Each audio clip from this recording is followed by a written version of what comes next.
Efésios, capítulos de número 1, no versículos de número 6, que diz assim: para louvor e glória da sua graça, pela qual nos fez agradáveis a si no amado. Amém? Vamos orar a Deus. Levante a tua mão, a tua Bíblia, peça para que Deus fale conosco. Maravilhoso, eterno e bendito Pai, meu Deus, com mais essa oportunidade em aqui estar, Senhor, em tua presença, em tua casa, meu Deus, onde estamos reunidos, meu Pai, para poder adorar e glorificar o Senhor que é digno de honra, de glória, de louvor e exaltação.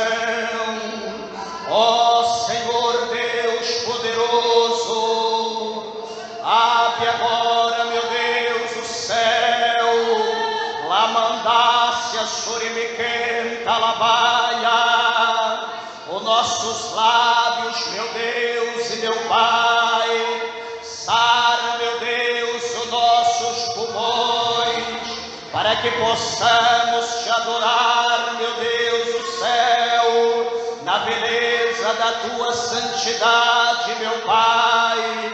Ó grande Deus Jeová, abre, Senhor, a porta da palavra, meu Deus do céu, fala com a tua igreja, meu Pai, fala com os ouvintes, meu Deus, fala com os de perto, os de longe, meu Deus do céu, e nos abençoa segundo a tua bondade, a tua misericórdia, meu Pai.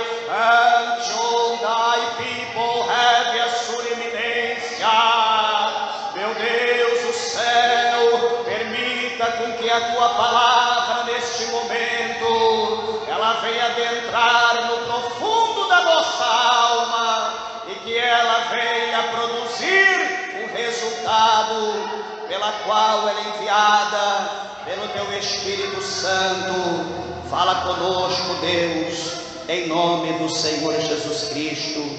Amém, Jesus. Assentai-vos, queridos irmãos, desocupai vossas mãos, dê uma salva de palmas bem alegre para Jesus.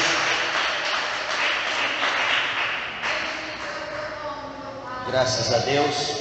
Meus irmãos, como de costume, eu peço, por favor, toda a reverência, toda a atenção à palavra de Deus, né? Serei breve, devido ao tempo, mas imagino que o pouco que o Senhor Deus permitir nós falarmos dessa noite, eu creio que será o suficiente, né, para nós continuarmos nos alegrando e perseverando na presença de Deus.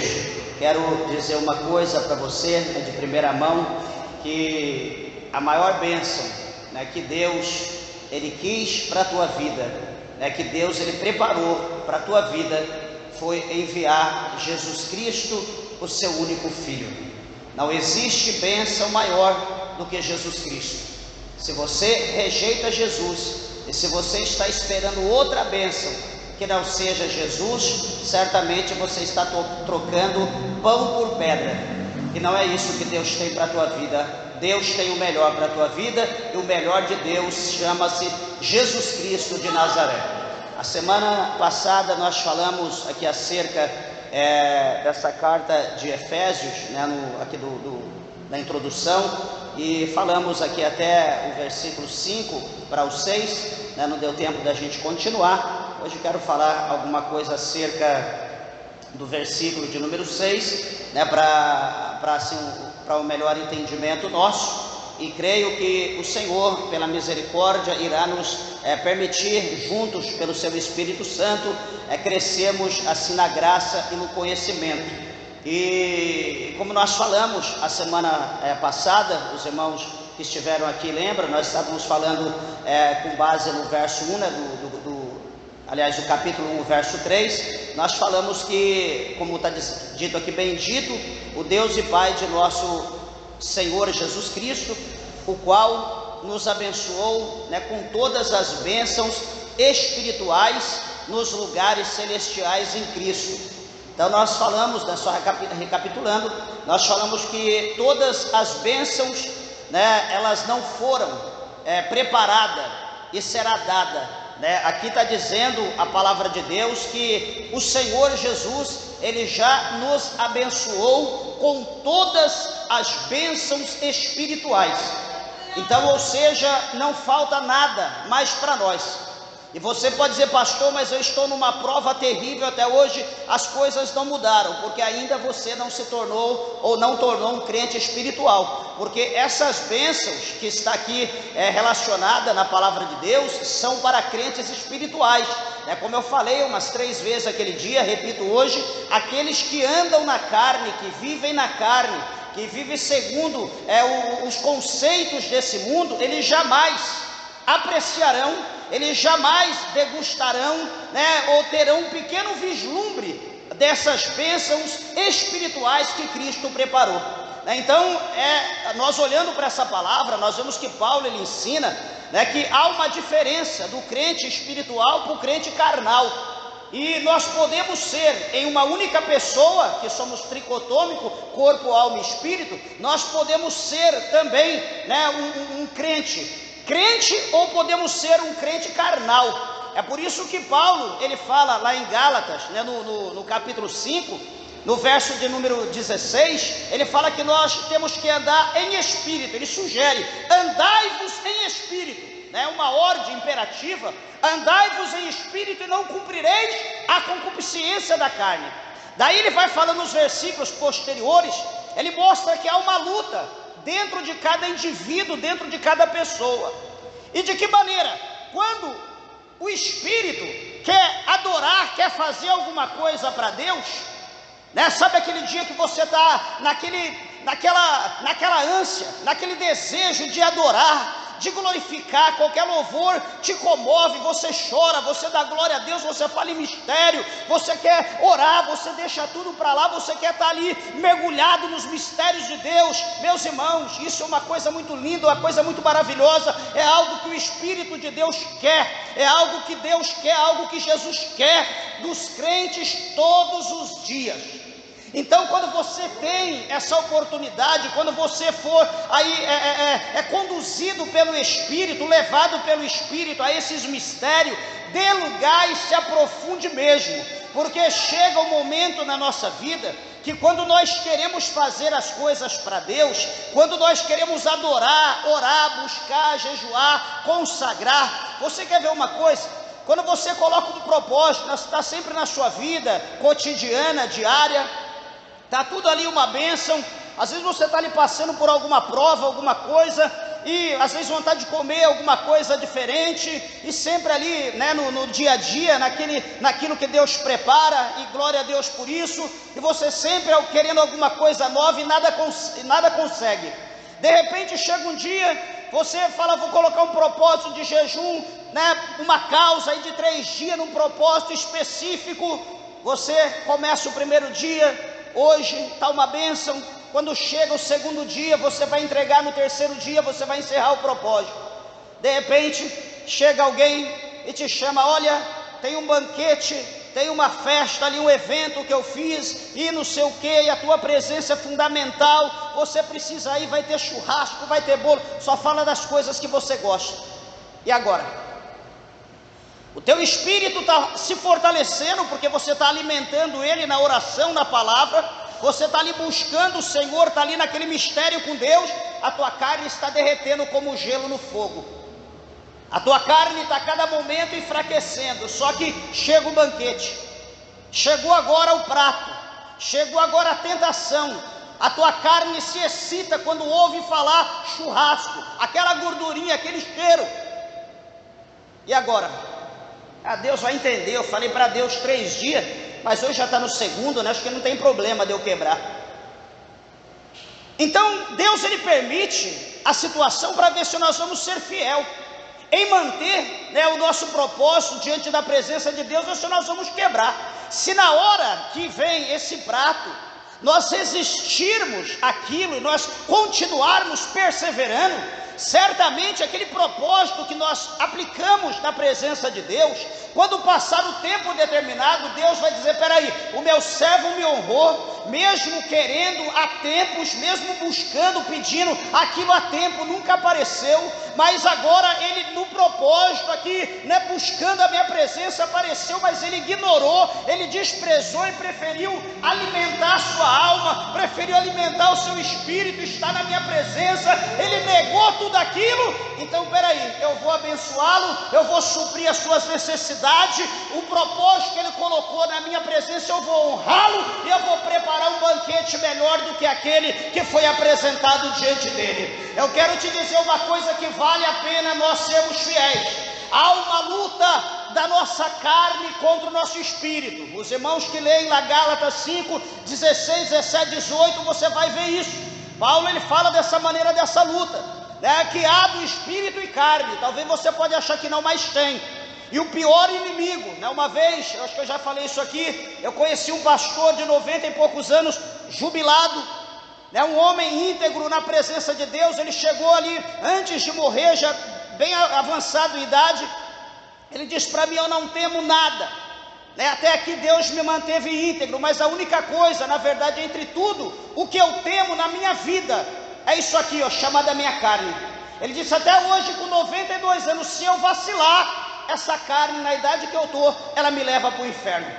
Então observa bem que a gente bate no peito, a gente acha que é super homem, super mulher, super crente, e não existe super homem, super mulher e super crente. Não existe. Existe o crente que é obediente a Deus, que é espiritual, e existe o crente desobediente, que é o crente carnal. Aí nós temos que ver em qual dessas duas situações que nós nos encaixamos. Mas enfim, meus irmãos, veja que essas bênçãos, como eu falei, para concluir, ela está distribuída, ela foi concedida a todos aqueles que são espirituais, aqueles que vivem em harmonia com Cristo, aquele que vive em harmonia com o Espírito Santo de Deus, aqueles que recebem entre as bênçãos espirituais da parte do Senhor, envolvendo os dons, envolvendo a presença de Deus na nossa vida, a comunhão, o mistério de falar em língua estranha, a língua dos anjos, falar com Deus, ter as visões dos céus, e entre muitas coisas. Isso é só para quem é espiritual. Não existe coisa melhor do que isso. E observa que o apóstolo Paulo, ele vai falar no versículo 6 que tudo isso é para louvor e para a glória da sua graça, para a glória e graça do nosso Deus. E essa graça de Deus nós podemos comparar como a própria pessoa de Jesus Cristo na nossa vida. Pastor, comparar a graça com a pessoa de Jesus? Meus irmãos, porque a graça que nós recebemos de Deus é algo que nós não merecemos, Nós recebemos a graça de Deus sem fazer por onde. Nós somos meros pecadores, nós somos errantes, nós andamos por aí, somos os mais pecadores de todos os homens. O profeta Isaías, ele diz que nós somos considerados como trapo de imundície. Mas observa bem uma coisa: quando nós recebemos essa graça da parte de Deus na nossa vida, é como se nós recebêssemos a própria pessoa de Cristo, porque nós vemos que a palavra do Senhor fala que Deus, Ele nos amou, Deus, ele amou o mundo de uma maneira tão grande, tão incondicional, que Ele deu o Seu único Filho, para que todo aquele que nele crê não pereça, mas tenha a vida eterna. Então veja que tudo é para a glória do nosso Deus, por intermédio da pessoa bendita de Jesus, a qual Ele conclui dizendo: pela qual nos fez agradáveis a si no amado. Meus irmãos, alguém já leu essa palavra, certamente, quando se diz no amado? Quando se fala amado, o que vem à nossa mente? Alguém já leu esse versículo? quando fala amado, o que nós pensamos? O que é que vem à nossa mente quando nós falamos essa palavra, esse nome amado? Esse amado, quando se fala amado, é algo que vai muito, muito além do nosso entendimento. Por exemplo, chegou um dia que, lá no capítulo 3 do Evangelho de Mateus, João o Batista, o emergidor, ele estava ali emergindo ou batizando, ali no Jordão, e a Bíblia mostra que havia muita gente que vinha se batizar, confessar os seus pecados, se arrepender e batizar, ser batizado por João. No tocante a essa presença ali de João batizando, chega um momento que chega um homem diferente, chega uma pessoa que era diferente, chega uma pessoa que tinha nele algo diferente, chega ali uma pessoa que é especial. E quando essa pessoa chega, João o Batista olha para ele, ele olha para João, e João reconhece que aquele que estava diante dele não era outro homem, senão o seu Senhor, senão o seu Salvador. E a Bíblia diz que vai haver ali um diálogo, e João quer pedir para que o Senhor Jesus Cristo o batize nas águas do Jordão. Mas o Senhor Jesus, ele vai se contrapor e vai dizer: não, eu não vou te batizar, eu não vim para isso, mas deixe da maneira que está, para que se cumpra toda a vontade de Deus, ou seja, você me batiza. A palavra de Deus diz que então João, o emergidor, emerge Jesus das águas, afunda Jesus, batiza, sepulta Jesus das águas. Quando Jesus se levanta das águas batismais do Jordão, a Bíblia diz para nós que, imagina que cenário, meus irmãos, imagina a multidão de gente vendo aquela cena. Quando Jesus ele levanta, ele ressuscita das águas, a Bíblia diz para nós que vem sobre Jesus a forma corpórea de uma pomba e se apossa, adentra a pessoa de Jesus.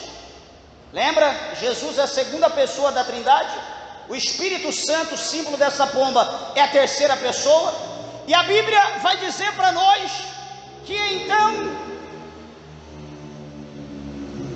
do céu, como um trovão muito forte, uma voz vai bradar do céu e vai dizer bem assim, nós estamos falando quem? No amado.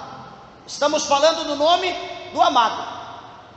Então uma voz muito forte vai bradar do céu e vai dizer: este é o meu filho amado, em quem eu me comprazo, em quem eu me alegro. Não é o que está escrito no capítulo 3, no versículo 17 de Mateus? Então veja que Deus, ele vai falar e ele vai dizer que esse aí é o meu filho amado.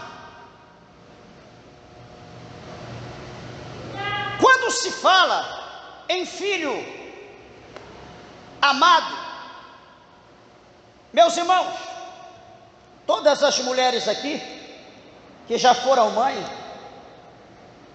o amor pelo filho é incondicional.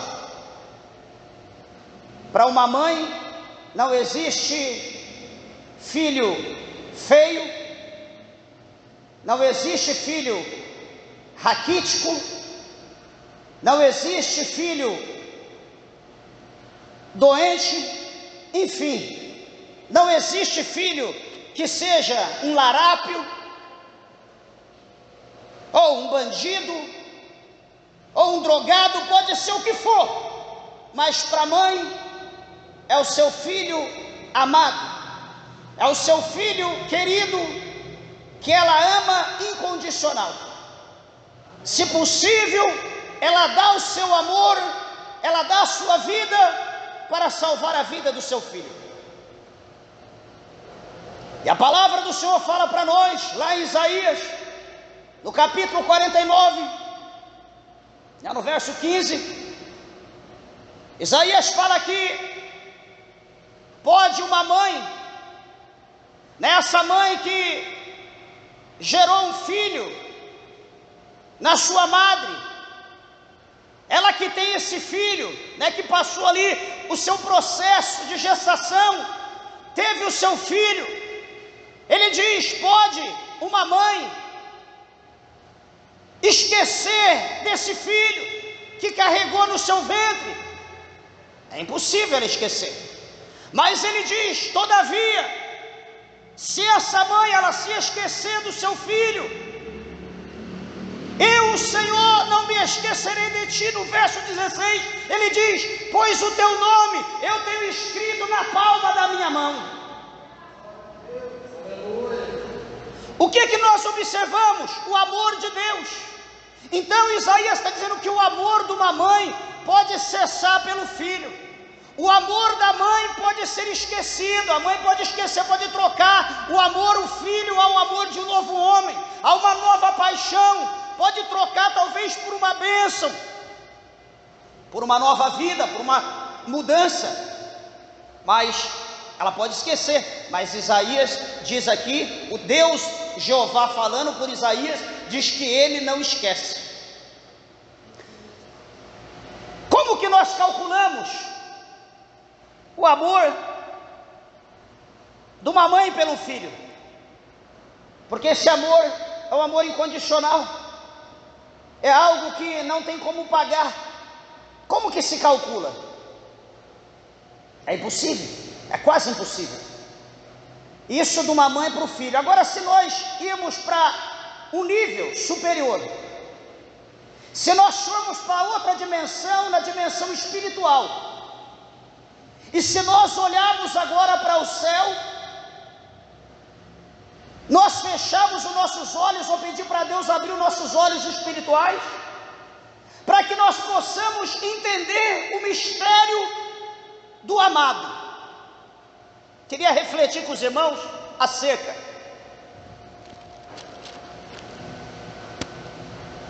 Veja bem, queridos e amados, a palavra de Deus fala para nós no livro ou Evangelho de João, capítulo 1, versículo 18. João 1,18. O Senhor Jesus fala lá por intermédio de João, o discípulo do amor. Ele diz que o Senhor, ele teve ali no seu seio o seu filho unigênito,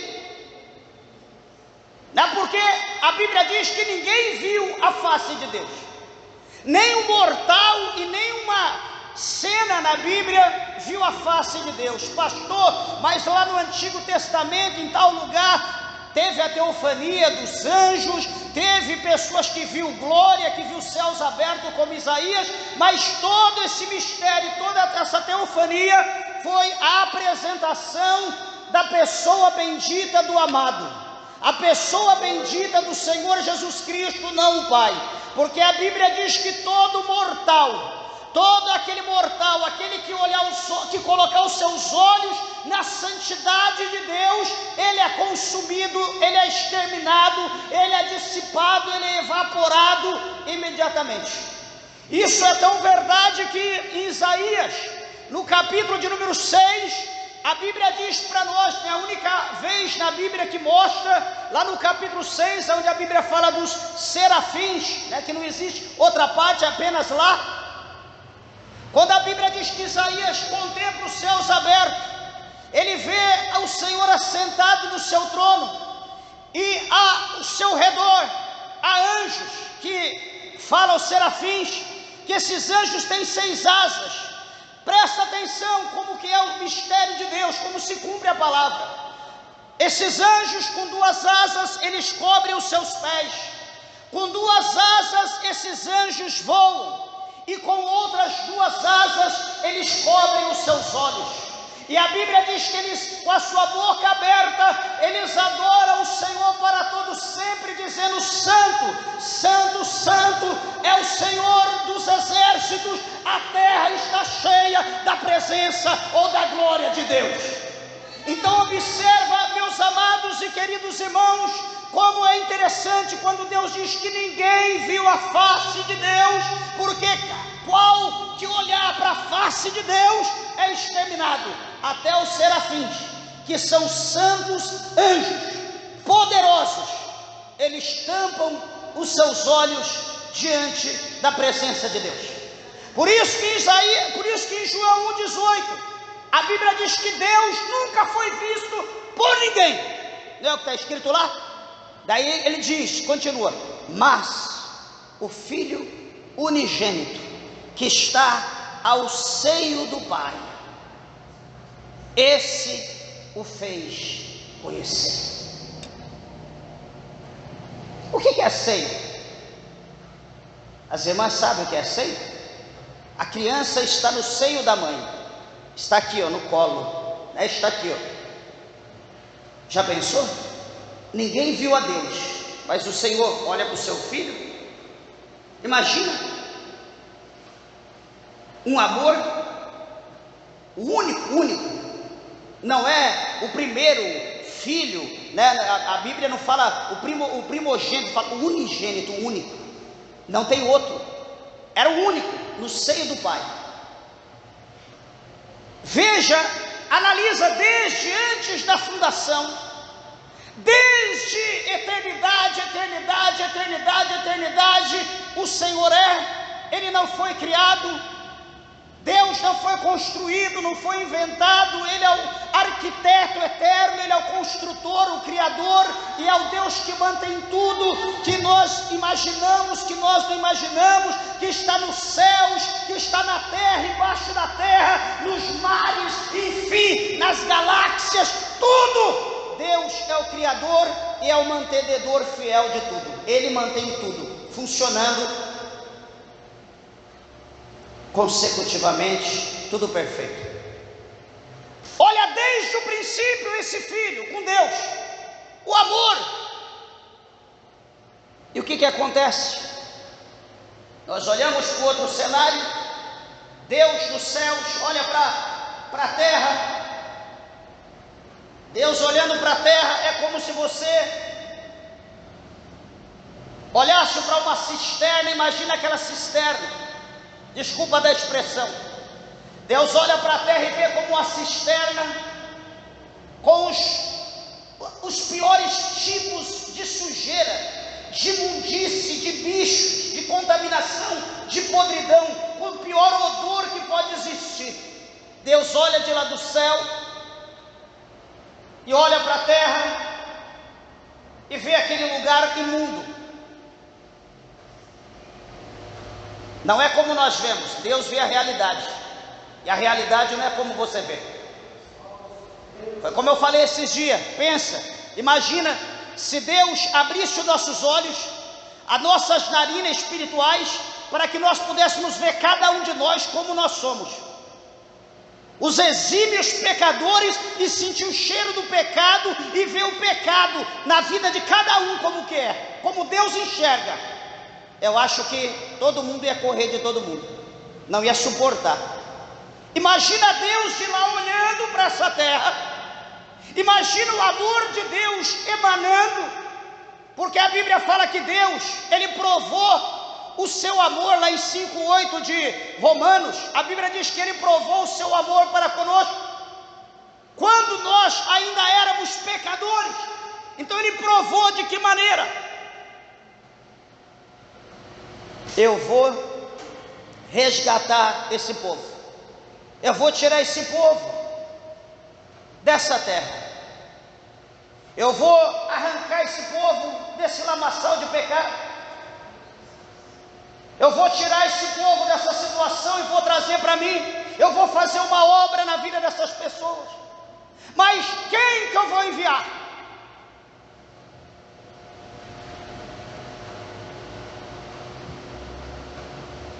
Todo mundo em paz, anjos, tranquilo. querubins, serafins, entre outros, todo mundo em paz, ninguém se manifesta.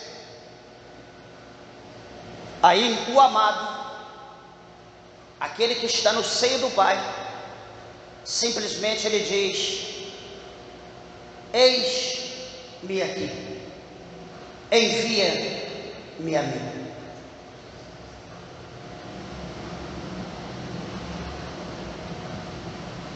Como que Deus, ele vai mostrar, ou ele poderia mostrar para os céus, ou para a eternidade, que ele amava a humanidade se ele não fizesse nenhum tipo de sacrifício, se ele não provasse o amor pela humanidade, ele precisava fazer um sacrifício. Jesus, ele vai renunciar o seu reino, Jesus vai renunciar a majestade, a glória, Jesus vai renunciar tudo que há no céu de mais bendito, de mais lindo, meu Deus do céu, ele vai renunciar tudo. E ele vai dizer: eis-me aqui, envia-me a mim. Ele vai se humilhar, vai se transformar no embrião, vai descer no ventre de uma virgem, e ele vai nascer agora um homem, e ele vai começar a viver como homem numa família simples, humilde. Olha bem a situação, o pai lá de cima, cheio de amor pelo seu filho e pela humanidade, porque não tinha como Deus dizer que não ama a humanidade se ele não tivesse dado o filho. Se ele tivesse negado o seu filho verdadeiramente, ele não amaria ninguém. Mas como ele deu Jesus Cristo, ele provou para todos que ele ama a humanidade. E lá dos céus, Deus olhando o seu filho, Deus vendo cada passo, Deus vendo cada palavra, Deus vendo cada gesto, e o seu filho vai crescendo. E o seu filho continua crescendo, e o seu filho se torna um homem. Aos 30 anos, os olhos de Deus sobre Jesus, o diálogo constante na oração, na comunhão, a graça presente. Jesus faz a vontade de Deus em toda a sua obra, em todo o seu ministério. Presta bem atenção. E chega um momento que Jesus, ele é traído. Chega um momento que Jesus, ele é vendido por algumas míseras moedas de prata. E Jesus, ele é entregue à soldadesca romana. Jesus, ele é levado para ser julgado e automaticamente condenado. E tudo isso acontece em uma única noite, não foi de dia, foi à noite. Foi às escondidas, foi ao apagar das luzes. Na hora que todo mundo estava dormindo, roncando, Jesus estava sendo julgado, Jesus estava sendo condenado. Em meio ao julgamento, a condenação de Jesus, despiram as suas vestes, colocaram veste de púrpura em Jesus. Deus, o Pai, olhando, coloca sobre Jesus uma coroa de espinhos com longos cravos, que se cravam em sua cabeça. O sangue começa a correr, presta atenção. Deus, o Pai, olhando o sofrimento do seu Filho amado. Ah, meus amados e queridos irmãos, a Bíblia diz que cospem em Jesus, esbofeteiam Jesus, bate nele, e diz para Jesus adivinhar quem é que está batendo. Deus, o Pai, vendo Jesus passar por aquilo, rasgam as suas vestes, coloca Jesus diante da multidão de dia e diz: olha, por ocasião da Páscoa, é permitido soltar algum condenado no dia da Páscoa. Está aqui o homicida Barrabás, está aqui Jesus, que é intitulado Cristo, o Rei dos Judeus. Quem que vocês querem que eu solte? Eu posso soltar um só: Barrabás, o homicida, ou Jesus Cristo, o Rei dos Judeus.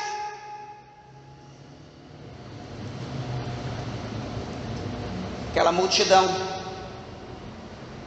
que recebeu cura, que recebeu bênção, que recebeu vitória, que recebeu presente, que teve suas vidas mudadas, aquelas pessoas que ressuscitaram, que eram cegas agora veem, que era surda agora ouvem, que era muda agora fala, aquela coxa andava, que estava no esquife que ressuscitou, aqueles que estavam na cova que saíram para fora, aqueles que estavam leprosos agora curados, toda a classe de pessoas beneficiadas, abençoadas por Cristo, estava diante de Pilatos, diante de Jesus e diante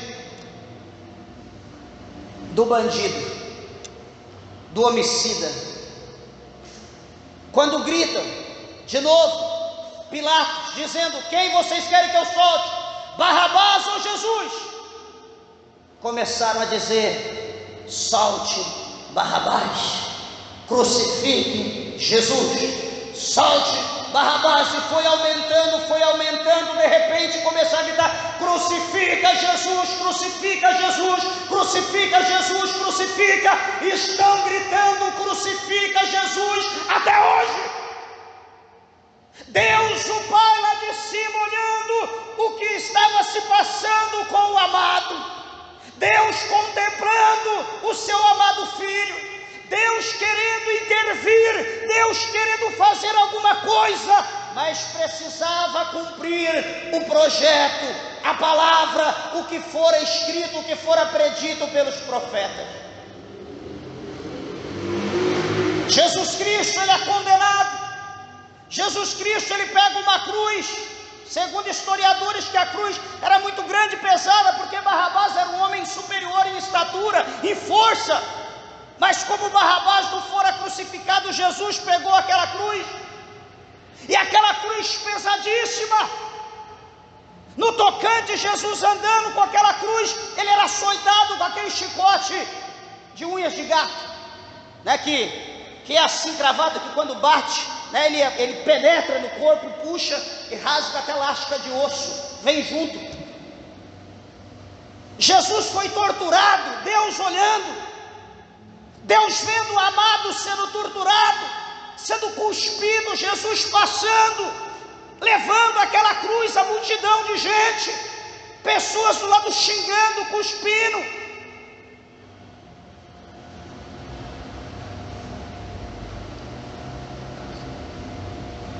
Chega um momento que Jesus ele não aguenta, chega um momento que a dor é tão grande, é tão forte, chega um momento que Jesus ele cai, ele desmaia, eles batem em Jesus, Jesus não se mexe, está ali sofrendo de dor, está com muita sede, está ali cansado daquela tortura, daquela fadiga, e o povo cuspindo em Jesus, apedrejando.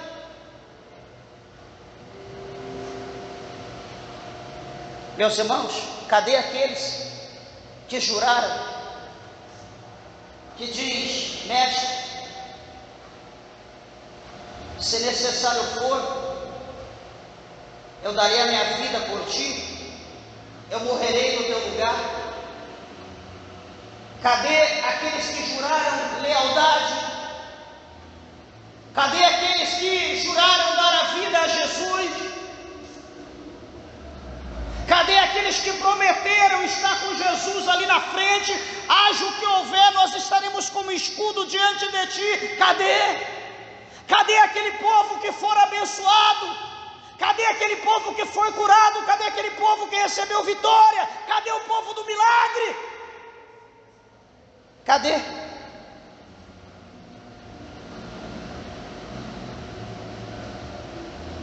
Se uma voz bradasse dos céus e dissesse: cadê os interesseiros? Todo mundo ia levantar a mão e ia gritar: eu estou aqui.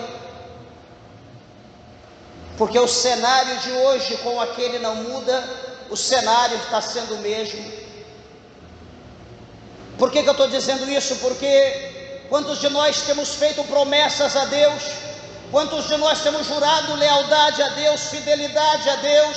Quantos de nós temos jurado, fazer a vontade, fazer a obra de Deus, fazer a missão de Deus. E aonde nós estamos?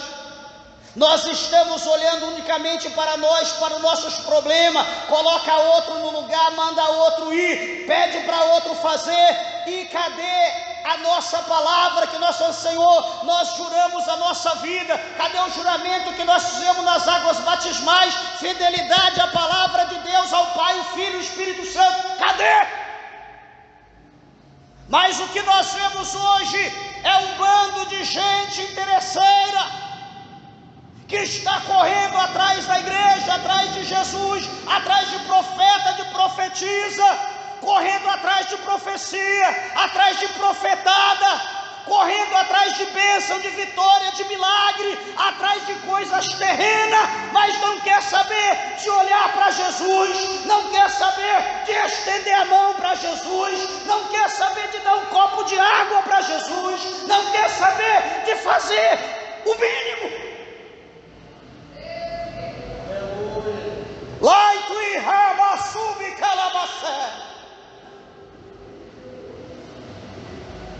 Louvado seja Deus. Vem um homem de longe que não era judeu, vem o Simeão, um homem negro, diferenciado. Ele vê Jesus caído.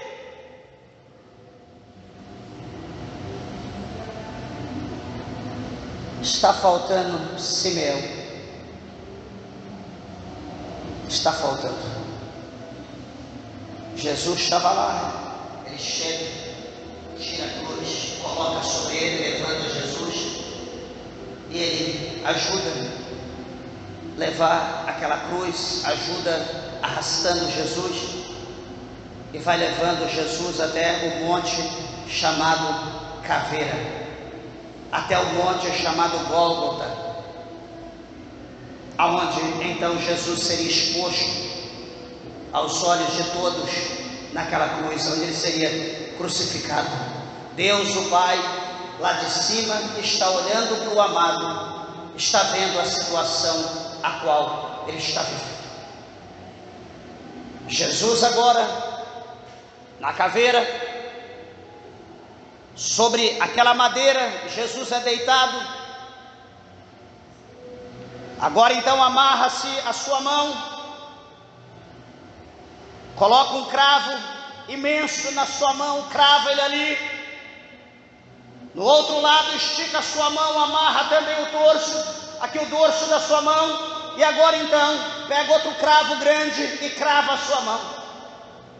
Coloca o seu pé um sobre o outro, amarra, faz um buraco no chão, levanta aquela cruz e desce, e dá agora aquele tranco, e aquele cravo rasga as mãos de Jesus. O sangue de Jesus é derramado por intermédio da sua face, da sua cabeça, daquela coroa cheia de cravos, de espinhos. Deus, o Pai, lá de cima olhando, vendo agora Jesus naquela situação. Mas Deus não pode fazer nada, a palavra precisa ser cumprida. Meus queridos irmãos, deixa eu abrir aqui um parênteses. Quantos crentes que não passou uns 1% do que Jesus passou, e quando vão orar diz: meu Deus, eu estou numa prova terrível, eu estou passando a prova de Jó, tem misericórdia, Senhor, parece que o Senhor não existe, como o Senhor permite eu passar por essa prova, como o Senhor permite eu passar por isso? Sabe por quê? Porque toda a palavra de Deus precisa ser cumprida.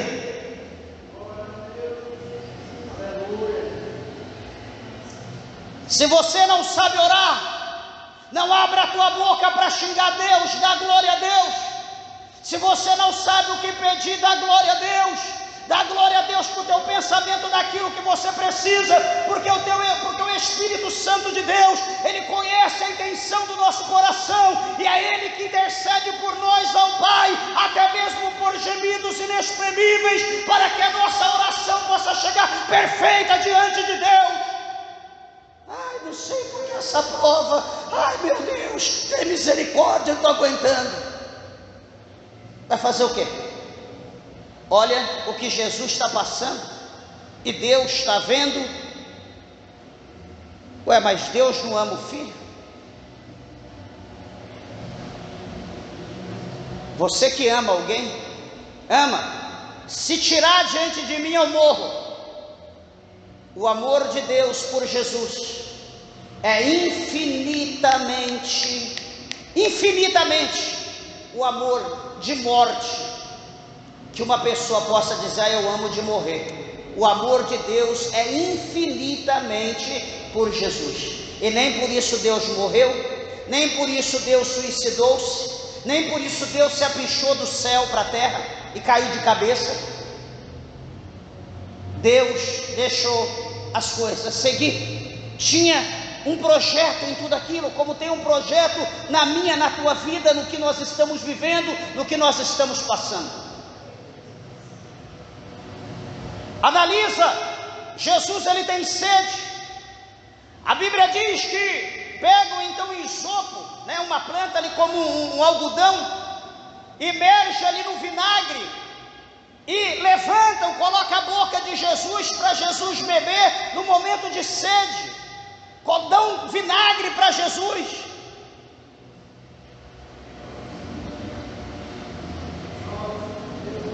E depois alguém diz, Deus não me ama, Jesus não me ama, Ele não faz nada pela minha vida. Reveja os teus conceitos, peça perdão a Deus pelo teu ditado, peça perdão a Deus pelas tuas preces ignorantes. Chega um momento ali que aquele soldado pega a sua lança e crava aqui ao lado de Jesus, próximo dos seus rins, da sua costela, que o seu sangue verte tudo, e de repente acaba-se o sangue e começa a descer água. Deus está olhando o amado, os olhos do Senhor estão sobre ele, mas Deus deixa cumprir. Chega um momento agora que é um momento muito tenso. Chega o momento da meio-dia até as 3 horas da tarde, como diz a Bíblia.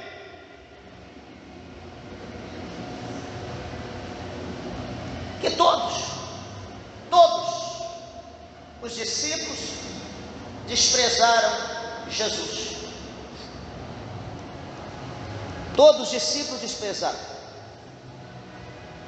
Só que chega agora esse momento que a terra ficou revolta, ficou como fosse noite. A Bíblia diz que até o próprio Cristo, ele olha, né, levanta os seus olhos para o céu, ele vai olhar para o céu negro, aquele vento, aquela tempestade toda. Ele olha para o céu e ele diz uma frase em aramaico, que ele diz, Liamá sabachthani, Liamá sabachthani, ou traduzido, Deus meu, por que me desamparaste? Labassube a calamassube de calabraché. Talvez esse for o pior momento de Cristo agora, meus irmãos, sendo rejeitado pelos seus discípulos. Labassube de révia, surimicanta labaia, pelos seus amigos, sendo rejeitado pela multidão. Ele olha para a situação a qual se encontra o mundo. Ele diz, Liamá sabachthani. Ele olha dizendo, até o Senhor meu Pai me abandonou. O que eu fiz de errado?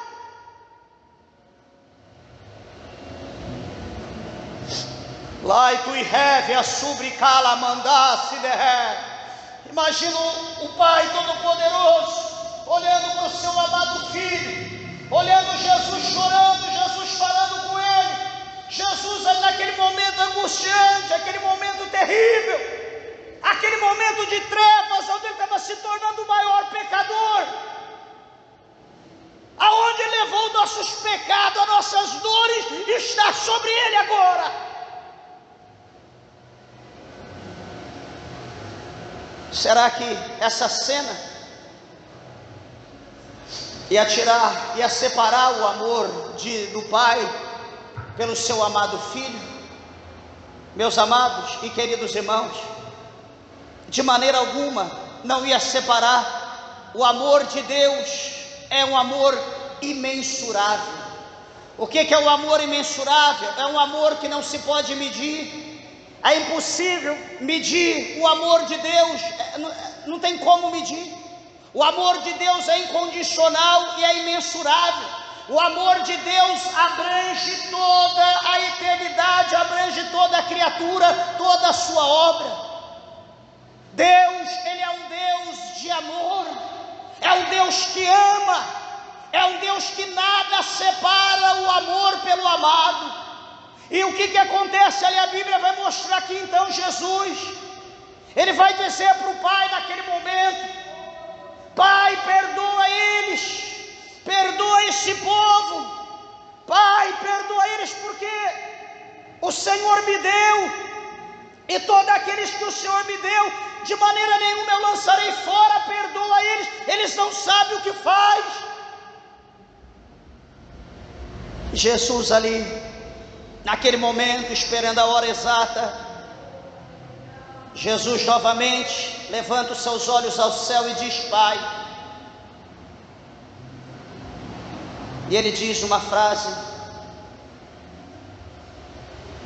em grego, uma palavra, tetelestai, o famoso tetelestai, que quer dizer está consumado. Ou seja, está concluído. A ti eu entrego o meu espírito. E a Bíblia diz que Jesus inspirou. Meus amados e queridos irmãos, uma coisa que é interessante é que Jesus, ele vai ascender ao céu, mas antes de Jesus ascender ao céu, a Bíblia diz que ele descendeu, ou seja, ele desceu às partes mais escuras das trevas. Ele desceu antes de ascender, antes de voltar para a sua glória. Jesus, ele desce, e a Bíblia diz lá para nós, no capítulo de número 1 do livro do Apocalipse, do livro da Revelação, livro escatológico, Jesus, ele diz lá para João que ele é aquele que morreu, mas é aquele que ressuscitou, é aquele que está vivo, é aquele que tem a chave do inferno, a chave da morte. Jesus é aquele que tem todo o poder. Jesus, ele se revela a João como sendo o Todo-Poderoso.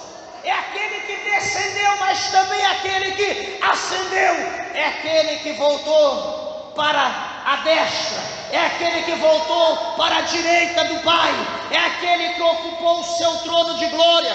Só que interessante é a palavra do Senhor, bendito é o nome do Senhor Jesus Cristo, né, que o apóstolo Paulo, ele escreveu, né, no tocante a toda a situação, né, que Jesus, ele viveu nessa terra, e depois no processo que ele passou.